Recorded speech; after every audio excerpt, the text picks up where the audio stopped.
la base, c'est évidemment sur une porte cylindre mécanique avec une clé traditionnelle, où quand on tourne la clé, on a la pièce qui va entraîner le mécanisme de serrure, quel qu'il soit. Donc là, la forme est standardisée pour le marché européen. C'est toujours la même dimension. La seule chose qui va changer, c'est l'encombrement, la longueur, en fonction de l'épaisseur de la porte.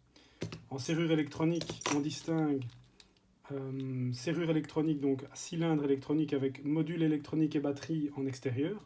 À l'intérieur, une partie mécanique. Ça existe également module électronique en extérieur, batterie à l'intérieur. Donc ça, c'est un autre type. Ça permet un encombrement réduit au niveau de la partie électronique extérieure. Ça existe peut-être même encore en plus petit.